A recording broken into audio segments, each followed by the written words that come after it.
Buenas tardes, estudiantes. Vamos a entrar a una nueva unidad. Esta vez vamos a hablar del sistema o aparato digestivo. Como ustedes saben, cuando hablamos de un sistema o de un aparato, nos estamos refiriendo a un conjunto de órganos. Y de la misma manera, este sistema está formado por un conjunto de órganos que básicamente se encargan de llevar a cabo el proceso digestivo. Entonces, el aparato digestivo tiene una longitud de más o menos 10 a 12 metros, 10 a 12 metros, que va desde la boca hasta el conducto anal. Y en ese recorrido ocupa 4 regiones. La región de la cara, específicamente la boca, la región del cuello, tórax y abdomen.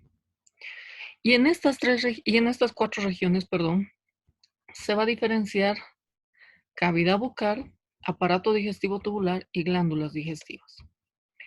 La cavidad bucal, que está dentro de la cara, ocupando la cara, específicamente la boca, está formada por la boca propiamente dicha, la lengua, los dientes y las glándulas. En cambio, el aparato digestivo tubular lo ocupan las regiones del cuello, del tórax y el abdomen.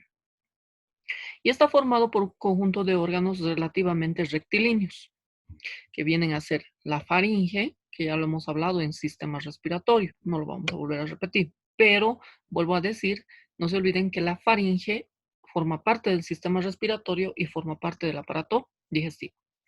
Luego de la faringe, el esófago, el estómago, intestino delgado, intestino grueso. Y las glándulas digestivas anexas que ocupan el abdomen, que serían el páncreas, el hígado y la vesícula biliar. Entonces, en esta imagen tenemos los diferentes órganos que vamos a ir hablando de manera independiente. Tanto las estructuras de la boca, las estructuras del aparato digestivo y las glándulas. Entonces, vamos a empezar por aquellas que ocupan la región de la cara, específicamente la cavidad bucal. Como ven en la imagen, la cavidad bucal es un espacio que se encuentra en la región inferior de la boca, por debajo de la nariz y adelante de lo que vienen a ser las mejillas y encima del cuello. Básicamente está dividida por los arcos alveolodentarios, superior e inferior, y nos divide dos porciones, el vestíbulo dental, la boca propiamente dicha. Esta tiene más o menos un diámetro transverso de más o menos 50 a 65 milímetros y un diámetro anteroposterior, es decir, desde los labios hasta la región orofaringea de más o menos 70 a 75 milímetros. Básicamente, la mayoría de estas estructuras del aparato digestivo vamos a estudiar una estructura microscópica y una estructura macroscópica. En la estructura microscópica de la boca está formada por los labios, mejillas y por el paladar blando. Vamos a ver que los labios y las mejillas, vamos a ver que estos dos están formados por músculo. Pero más que todo va a ser un músculo esquelético con algo de presencia de músculo liso. Y además va a existir la presencia de tejido conectivo y una mucosa formada por tejido epitelial. El paladar blando está formado por músculo esquelético y por tejido epitelial. En cambio, en la región o estructura macroscópica vamos a diferenciar tres regiones. Vestíbulo, que es la región anterior que ocupa los dientes. Paladar duro, que está formado exclusivamente por los palatinos y el maxilar superior. Y el paladar blando, que está formado exclusivamente por mucosa y músculo. Entonces, la boca presenta paredes. Una pared anterior, formada por los labios, laterales, formadas por las mejillas, superior por el paladar duro, paladar blando, inferior por el suelo de la boca y la región orofaringea, y posterior por el velo del paladar. En la región anterior debemos identificar tanto el labio superior como el labio inferior. Y estas dos mucosas son mucosas mucocutáneas, están recubiertas por piel. En el caso del varón, por fuera incluso hay la presencia de folículos pilosos que formarían el bigote y la barba. Hacia la región posterior de la misma cara anterior, vamos a ver que ya esta mucosa se vuelve algo lisa y presenta un borde adherente. A nivel de la parte superior, ese borde adherente se une con la nariz mediante el surco geniolabial. Es decir, ese surco que está alrededor del labio superior y une con las alas de la nariz, a eso se llama surco geniolabial. Y hacia abajo tenemos otro surco, igual, que une los labios con el mentón, a eso se llama surco mentolabial. Luego hay un borde libre, móvil, que viene a ser la mucosa y la piel, y estos dos labios separan un orificio mediante una hendidura bucal, que la longitud puede variar, ¿no? Entre más o menos 47 a 53 milímetros. Las laterales están formadas por las mejillas, exclusivamente por músculos, ¿no? Hacia arriba tenemos el cigomático o hueso malar, hacia abajo el maxilar superior, maxilar inferior. Tendríamos los dos surcos que hemos mencionado, el nasogeniano y el mentogeniano o labiogeniano. Estaría formado por fuera por piel, con algunas glándulas sebáceas y folículos pilosos. Debajo de la piel hay un tejido conectivo subcutáneo que forma la borla de Bichat. Debajo están los músculos cutáneos, que vienen a ser el macetero, que si abrimos la boca, tocamos, palpamos en las mejillas el macetero, hacia adelante el buccinador y hacia atrás los pterigoideos. Y por dentro están revestidos por una mucosa de epitelio plano estratificado no queratinizado. La cara superior, tenemos los huesos palatinos. Son dos huesos que se han osificado y forman el paladar duro. Tienen el rafe medio, el tubérculo, que termina más o menos en los tercios posteriores donde se abren las glándulas. Y a ese nivel tenemos las glándulas palatinas. Por fuera, estos palatinos están recubiertos por mucosa, por un epitelio plano estratificado no queratinizado. Y hacia atrás, estos palatinos, esta mucosa se continúa con el paladar blando.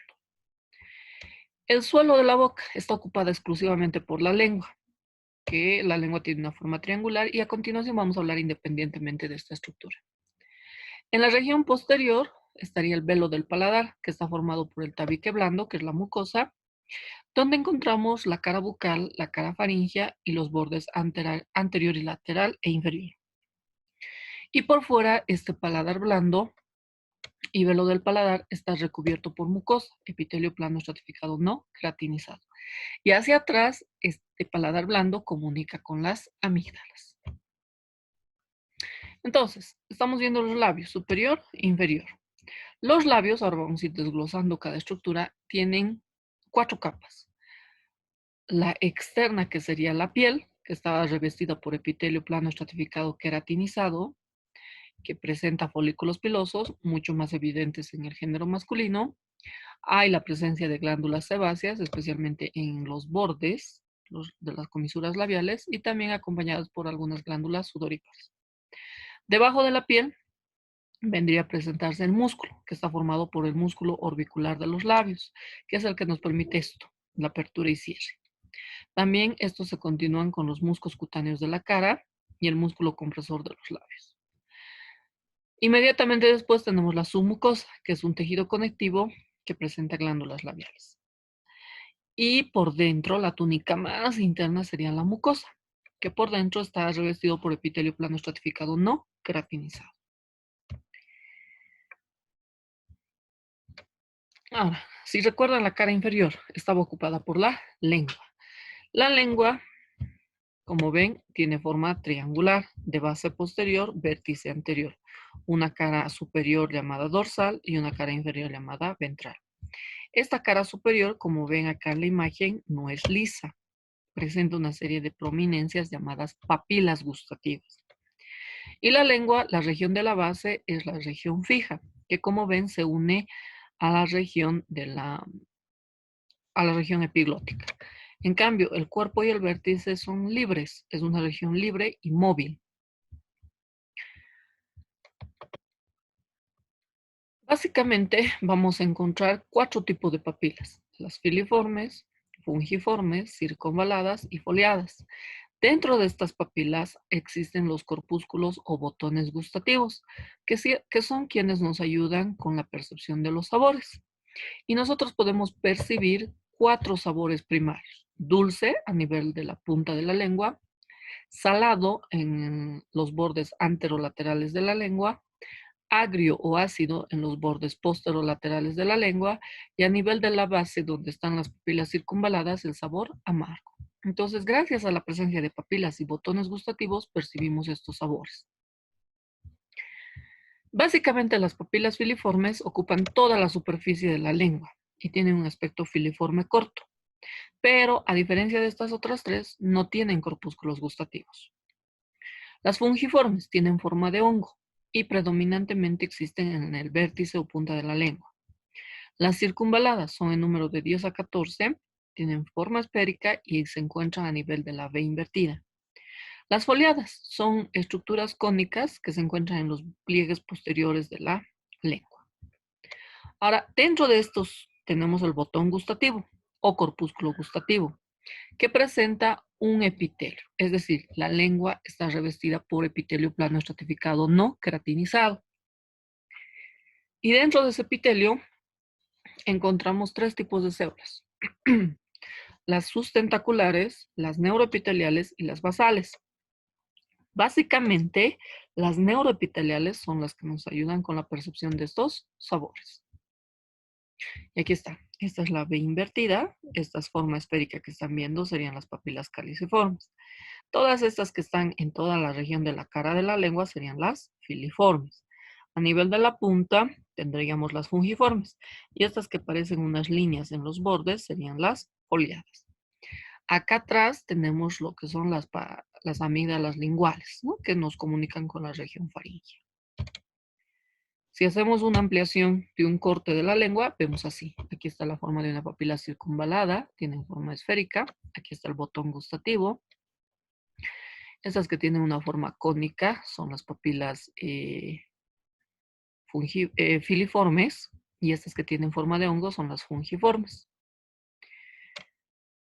Y aquí abajo está el botón gustativo, ¿no? Como se ven las células basales, sustentaculares y especialmente estas, las neuroepiteliales, que tienen receptores químicos que nos ayudan con la percepción de los sabores.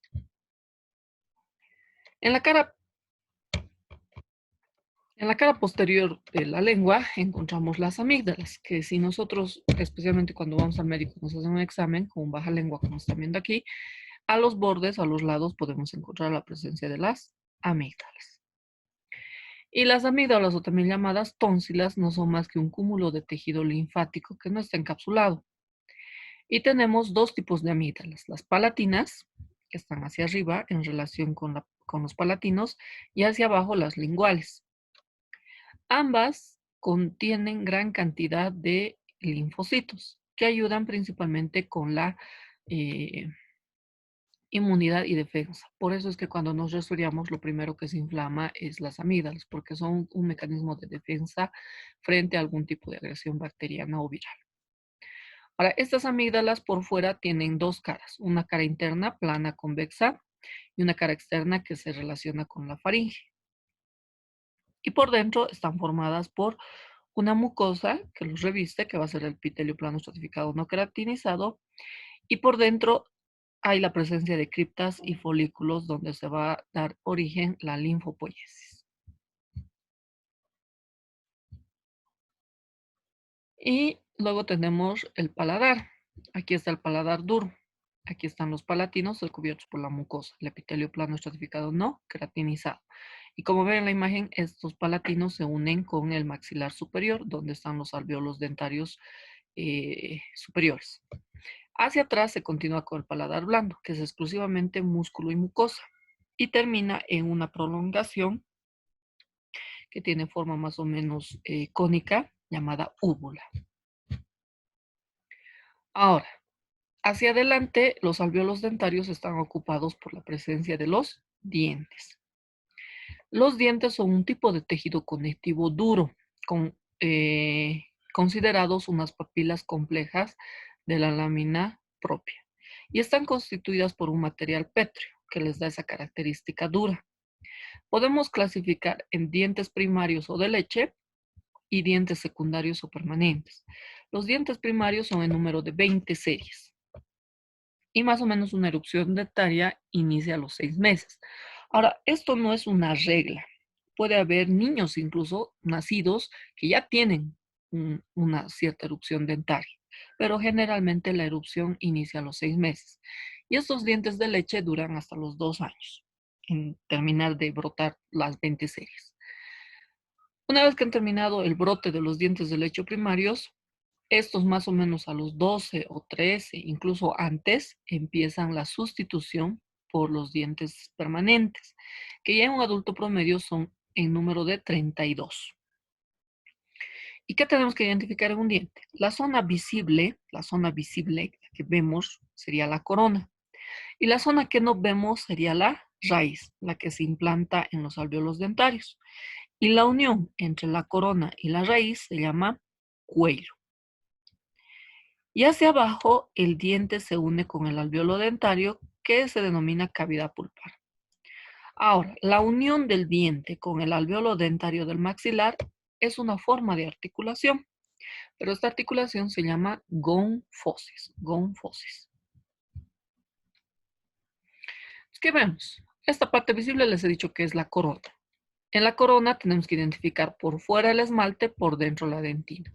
El esmalte, que es la estructura brillante que vemos y cuidamos mucho, está formada por una sustancia de adamantina, cuya principal función del esmalte es proteger a la dentina. Por debajo, ya vean, de color más oscuro, tenemos la dentina, que está formada por una sustancia ebúrnea y como ven presenta una serie de túbulos dentarios que conectan con la pulpa dentaria. Inmediatamente después de la dentina tenemos la pulpa dentaria donde está el paquete vasculo nervioso. Aquí ya se ve, ¿no? Arteria, vena, nervio dentario. Hacia abajo, la raíz. Y esta zona de unión de la corona con la raíz se llamaba cuello.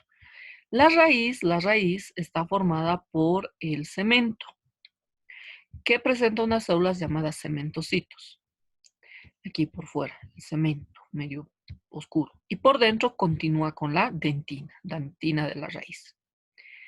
Hacia abajo, si ustedes ven, hay unos orificios, unos agujeros apicales, que permiten el paso de ese paquete vasculo nervioso. Y esta parte que están viendo aquí es el tejido óseo. Y esta articulación se llama gonfosis. Ahora, la clasificación de los dientes. Tenemos los centrales, los incisivos, ¿no? Que tienen una corona cuadrilátera, que básicamente nos sirven para el corte de los alimentos. Hacia los lados tenemos los caninos, que tienen una corona de una forma prismática o piramidal, que sirven principalmente para el corte de los alimentos. Hacia atrás se continúan con los premolares, ya son más cuadriláteros, y mucho más anchos los molares, cuya principal función entre los premolares y especialmente los molares es la trituración de los alimentos.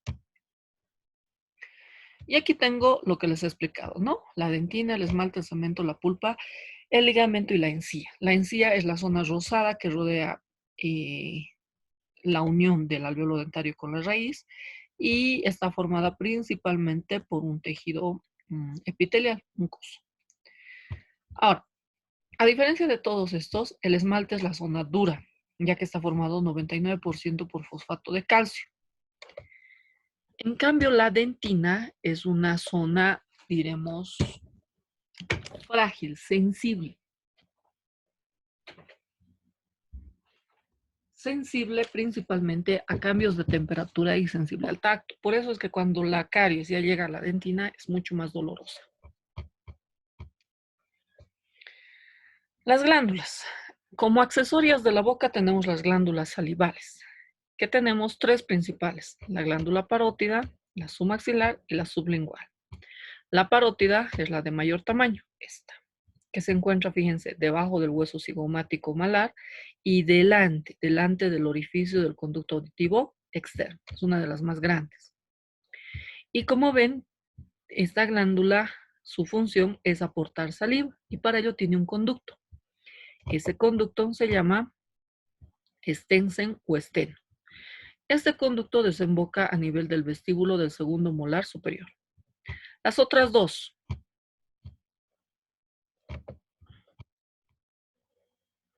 En el suelo de la boca tenemos la glándula maxilar y la glándula sublingual. También aportan saliva y tienen sus conductos. La submaxilar tiene un conducto llamado el conducto de Wharton, que desemboca en la punta de la lengua. En cambio, de la sublingual se llama rivinus. Su conducto excretor de la glándula sublingual se llama rivinus, o también llamado Bartolino. Este conducto desemboca por debajo de la lengua. Estas tres glándulas, mediante sus conductos, se encargan de aportar saliva. Y más o menos se secreta 100 ml de saliva en 24 horas.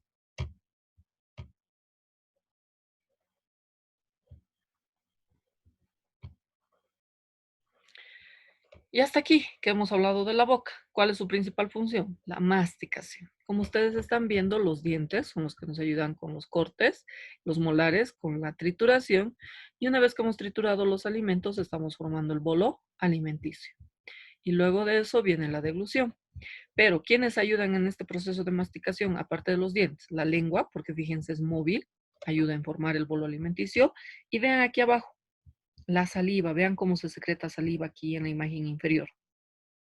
Ahí está formando el bolo alimenticio y ahí, fíjense, se está secretando saliva y está mejorando la formación de bolo alimenticio.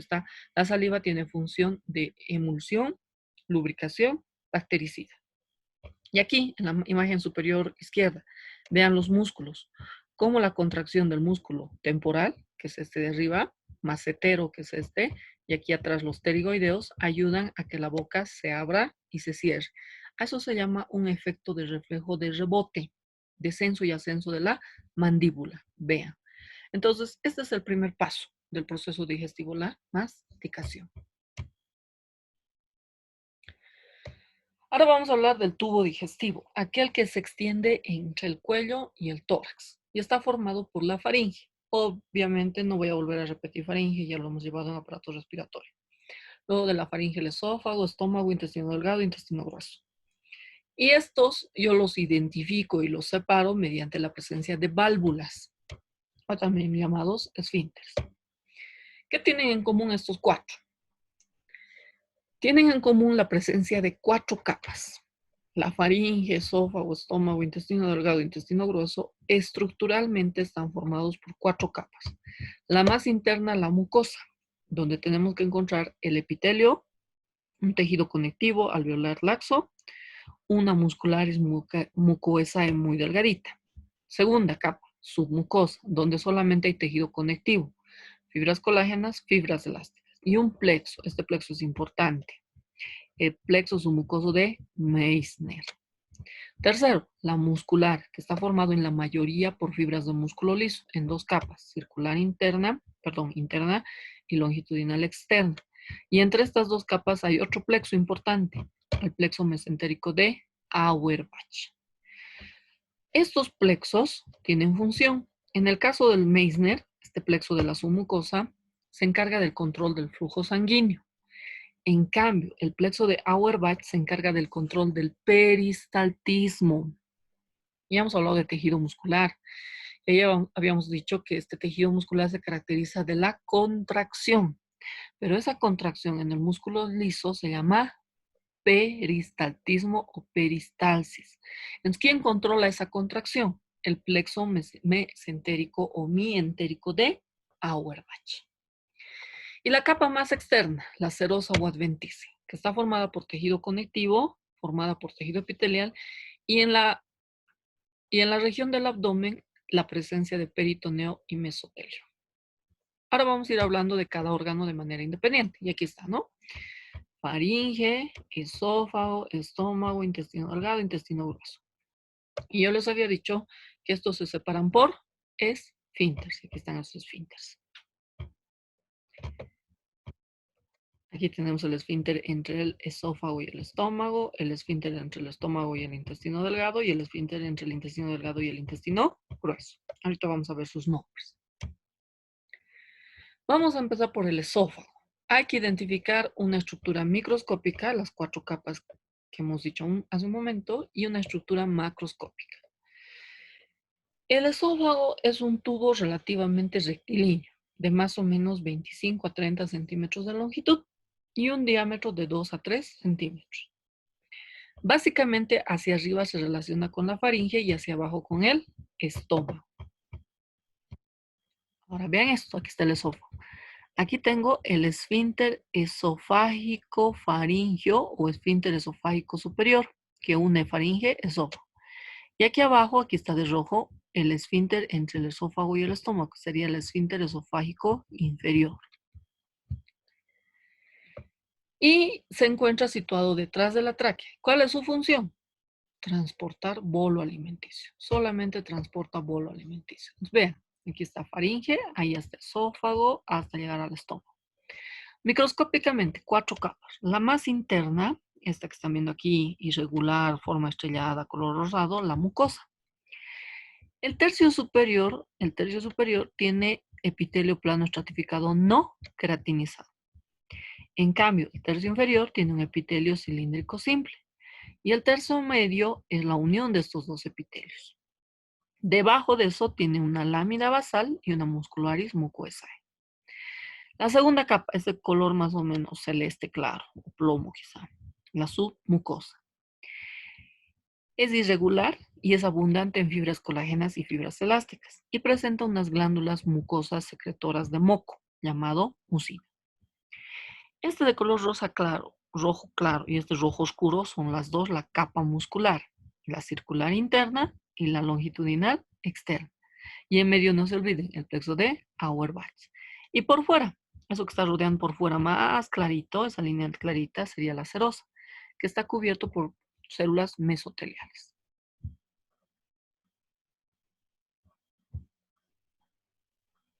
Ahora, si ustedes ven esta imagen, aquí se relaciona con diferentes órganos. Aquí está la tráquea por delante, la aorta por delante, ¿no?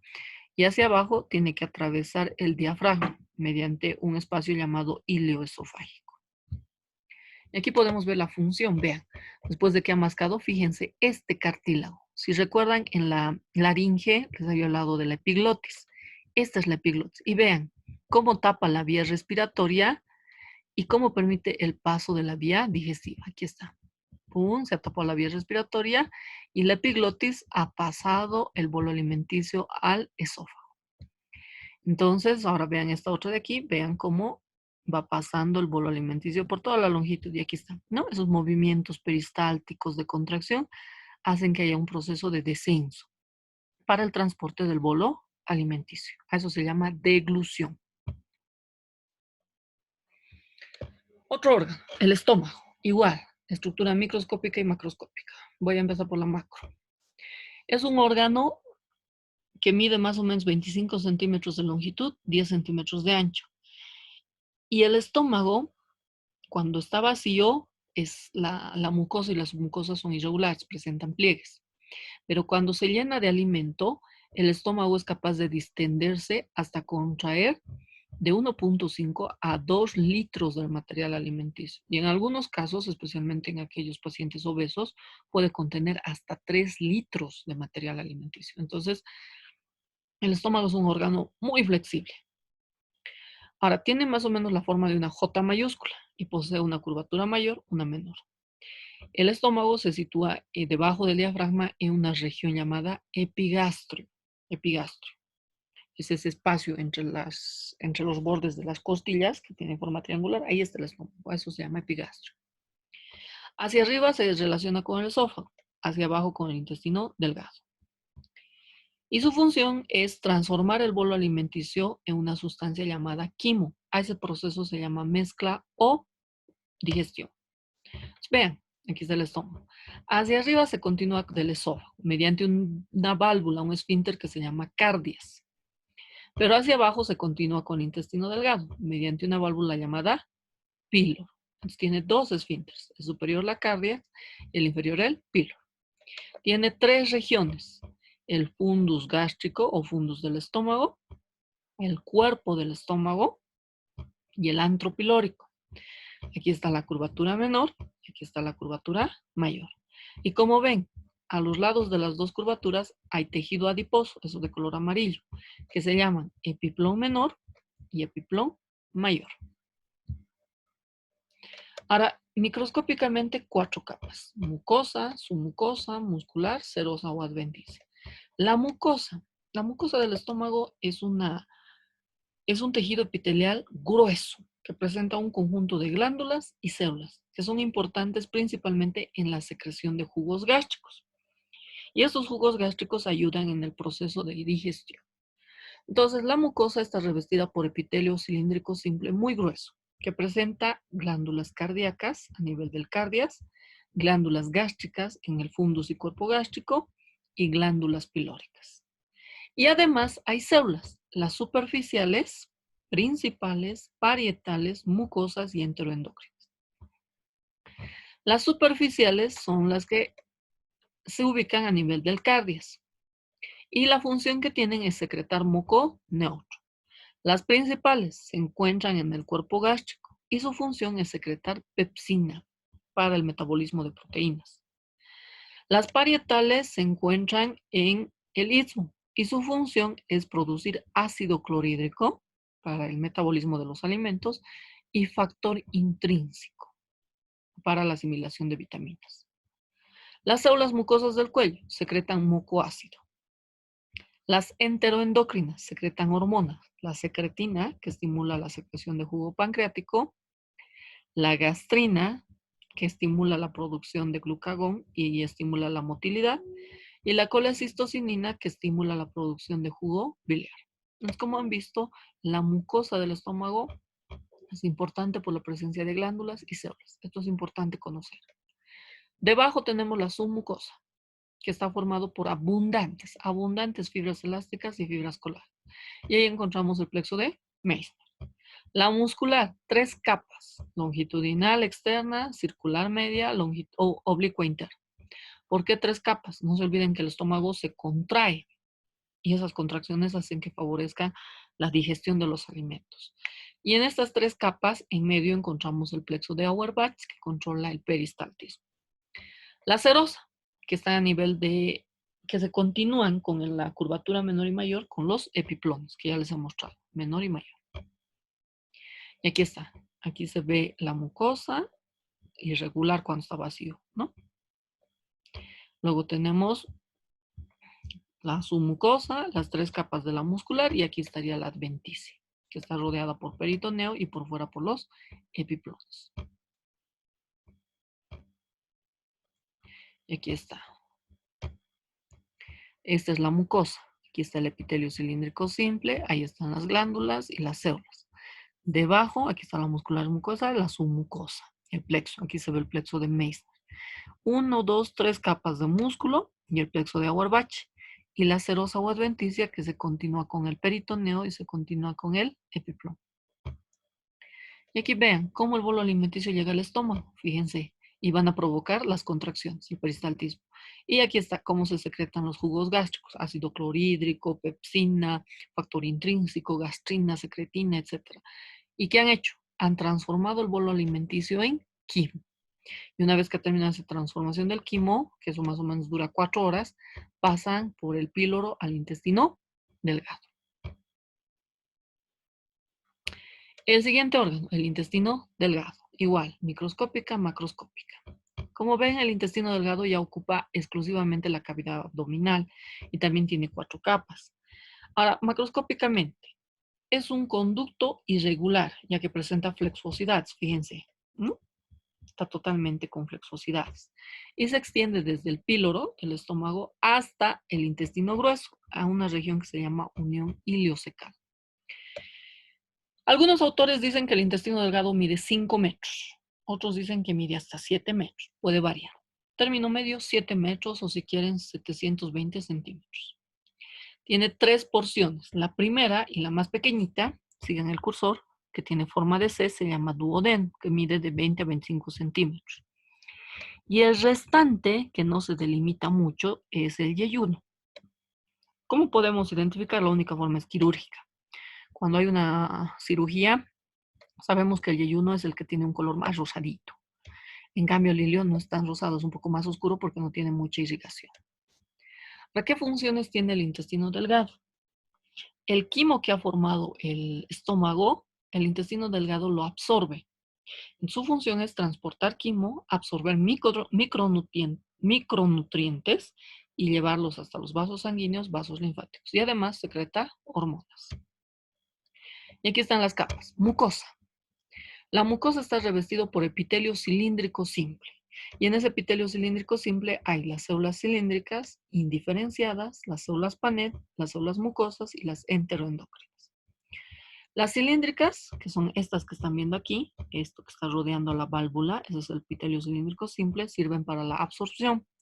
Por fuera estas tienen microvellosidades. Las indiferenciadas son las células madre. Las de Panet producen lisocima. Las mucosas secretan mucina o moco. Y las enteroendocrinas activan la motilidad intestinal. Aparte del epitelio hay unas válvulas, estas que están viendo aquí, estos salientes. Se llaman las válvulas conniventes o válvulas de Kerckren. Y estas que están hacia abajo son las criptas de Lieberkühn que se continúan con las glándulas.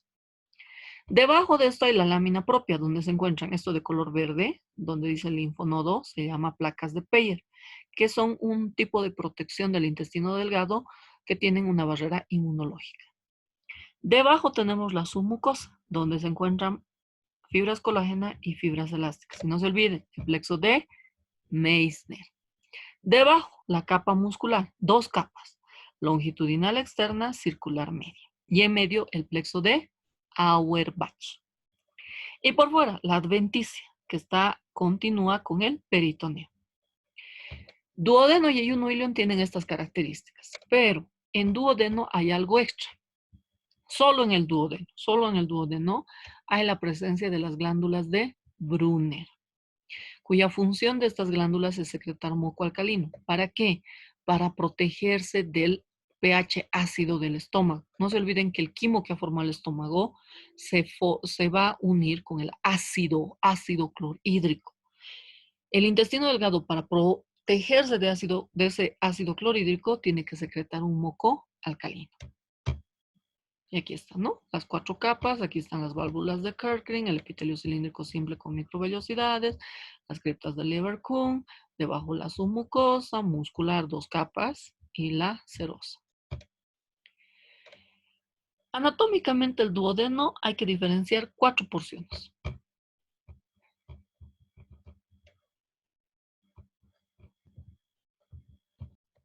Entonces, anatómicamente en el duodeno hay que identificar 4 partes. La superior, que es la que se continúa con el estómago y se diferencia por el píloro. Luego tenemos una región descendente, que es la segunda porción. Aquí hay una ampolla, que es importante, enseguida lo vamos a ver, la ampolla de Vater. Luego tenemos la porción horizontal y una porción ascendente. Esta porción ascendente es la que se continúa con el yeyuno. Y como ven, el duodeno tiene forma de C y esto más o menos mide 25 a 30 centímetros. Esto es lo que les decía. La segunda porción, la descendente. ¿Por qué es importante? A este nivel tenemos la ampolla de Vater. Esa ampolla de Vater, como ven ahí,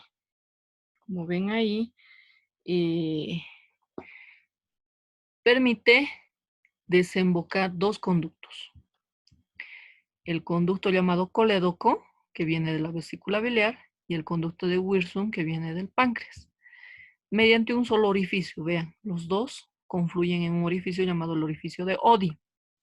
¿Y por qué les digo que es importante? Porque a este nivel se secreta jugo biliar, mediante la vesícula biliar y el colédoco, y también se secreta jugo pancreático, mediante el conducto de Wirsung, que viene del páncreas. ¿Y para qué nos sirven esos dos? Para el metabolismo principalmente de lípidos.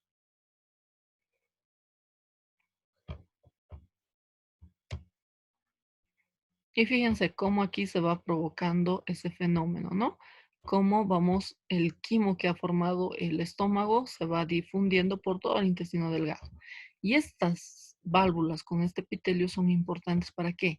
Para absorber micronutrientes, absorber algunas vitaminas y transformarlo luego en quilo. Y el quilo es el que pasa luego al intestino grueso.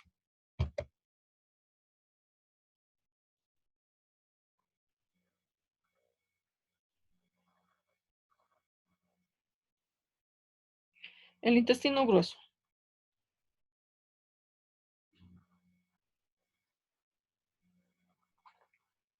Igual, estructura microscópica y macroscópica. La microscópica, como ven, 4 capas.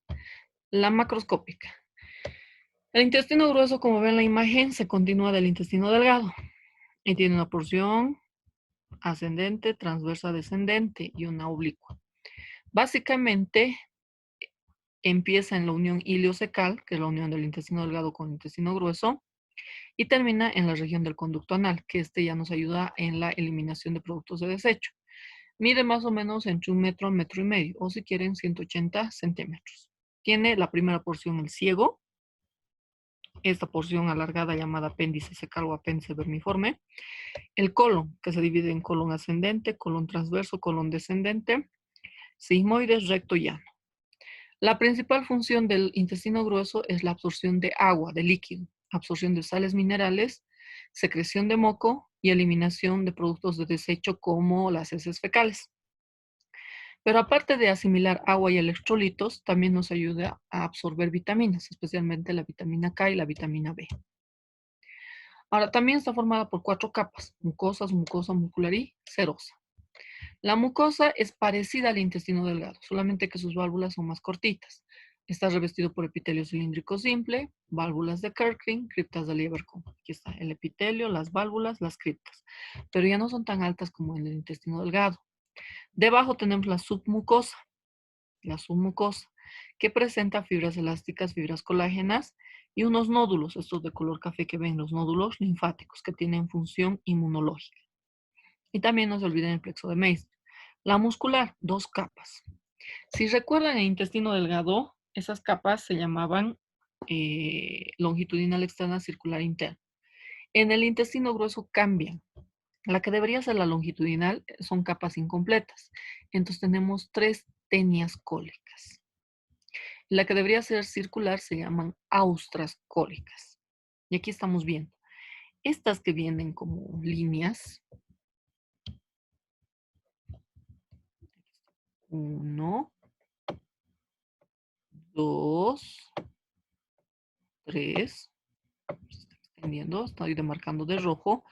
Esas son las tenias cólicas. Esas son las tenias cólicas.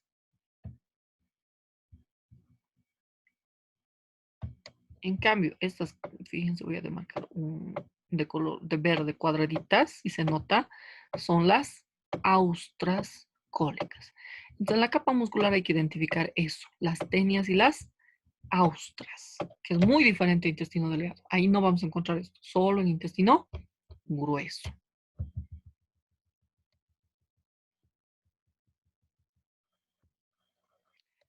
Todo eso ocurre en todo lo que viene a ser ciego, apéndice, colon y sigmoides. Pero en el recto y en el ano cambian un poco ya las características.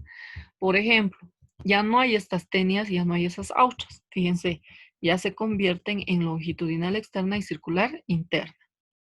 Y en el ano existen la presencia de las columnas, estas que están viendo aquí, esas líneas, las columnas rectales de Morgagni, el plexo rectal, o también llamado plexo hemorroidal, las criptas anales y 2 pliegues, un pliegue anal interno y un pliegue anal externo.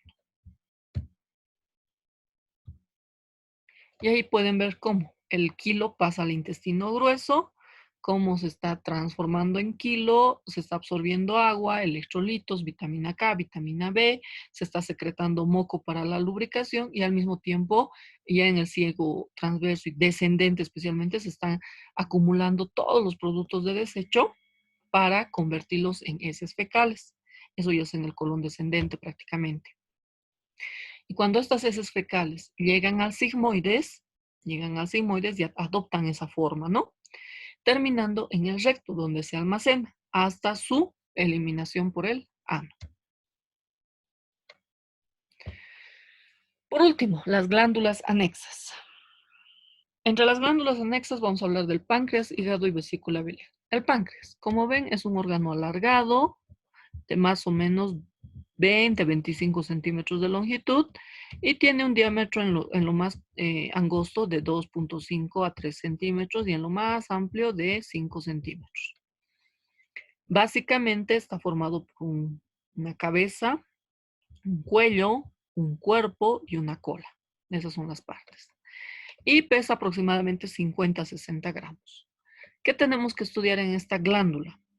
Es una glándula mixta, entonces tengo que estudiar dos porciones. Una porción exócrina y una porción endocrina. La porción exócrina es la que predomina, más o menos representa el 80% de la glándula. Y está formado la porción exócrina, aquí está, por estas glandulitas llamadas acinos pancreáticos. En cambio, la porción endocrina representa el 20% de la glándula y está formado por un conjunto de células llamadas islotes de Langerhans.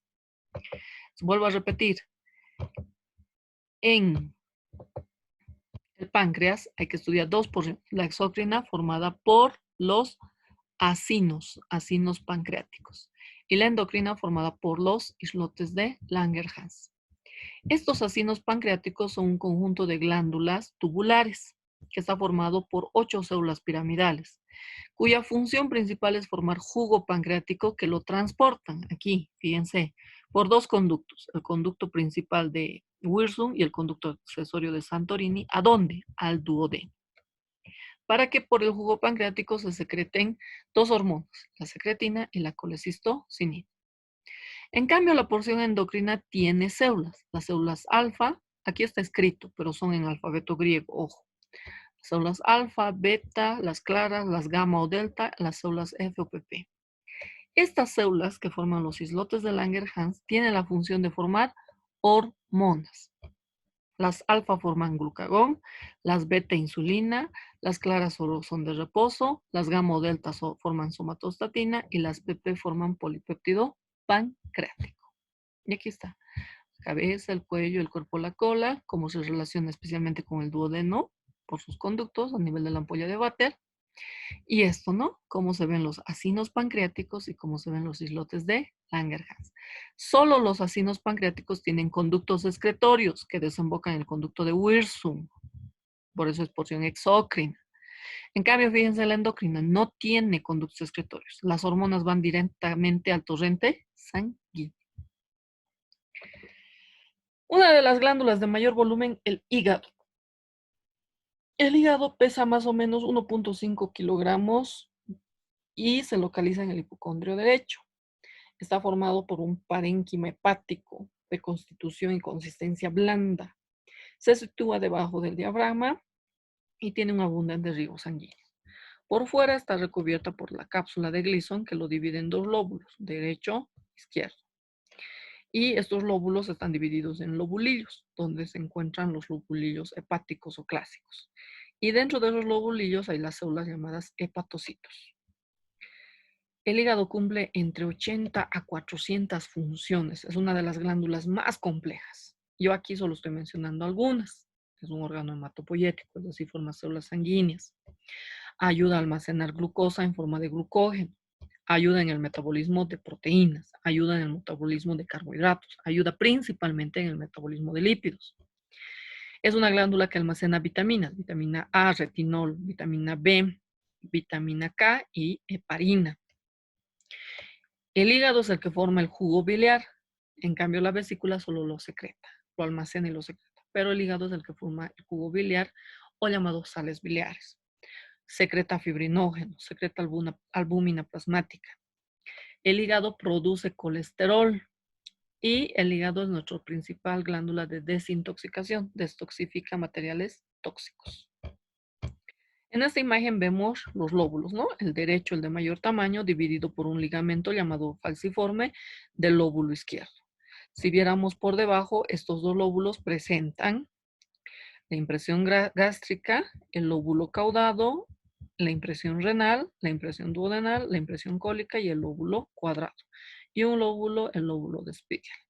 Y como ven, la vesícula está adosada al lóbulo cuadrado del hígado. Microscópicamente, este es el lobulillo clásico. Aquí tenemos la vena central que va a tener en los extremos la tríada porta. Esta tríada porta está formada por una rama de la vena porta, una rama de la arteria hepática y conductillos biliares. Y por último, la vesícula biliar. La vesícula biliar es un divertículo en forma de pera que tiene un fondo biliar, un cuerpo biliar, un cuello y un conducto llamado cístico que continúa con el colédoco, que como ven es el que llega hasta el duodeno.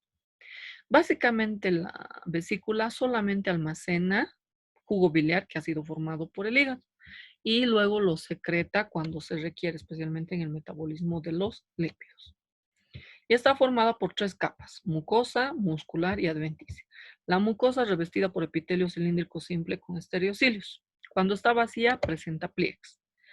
La muscular, 2 capas de músculo liso, externa, interna. Y la adventicia, esta se continúa con la cápsula de Gleason del hígado y está rodeado por peritoneo. Y vean, aquí está el duodeno, aquí está la porción descendente y vean cómo se secreta jugo biliar del colédoco y cómo se secreta jugo pancreático del conducto de Wilson. ¿Y qué es el peritoneo? El peritoneo es una membrana mesotelial, que como ven aquí, que recubre a la cavidad abdominal y pelviana, cuya principal función es protección y también desintoxicación. Y aquí estamos viendo cómo se da el proceso digestivo ya en uno. La masticación, la deglución, cómo están las ondas contráctiles en el esófago, el proceso de mezcla o digestión, fíjense los jugos gástricos que hemos hablado, ácido clorhídrico, pepsina, factor intrínseco, gastrina, etcétera. Forma el quimo, vean cómo se ha secretado jugo biliar, jugo pancreático, y aquí está, los 7 metros que tiene que recorrer el quimo y al mismo tiempo cómo se absorben en esa mucosa del intestino delgado los micronutrientes. También absorbemos algo de agua, pero especialmente micronutrientes. Y una vez que termina todo ese proceso en los 5 a 7 metros del intestino delgado, cómo llega aquí a la válvula ileocecal para ir al intestino grueso. El intestino grueso terminamos la absorción de agua, electrolitos y lo más importante, formar heces fecales. Y finalmente viene el último proceso que es la excreción o defecación. Y cada fase tiene tiempos. Entonces, eso sería todo por hoy. Cualquier duda o pregunta directamente por el chat de la plataforma. Gracias.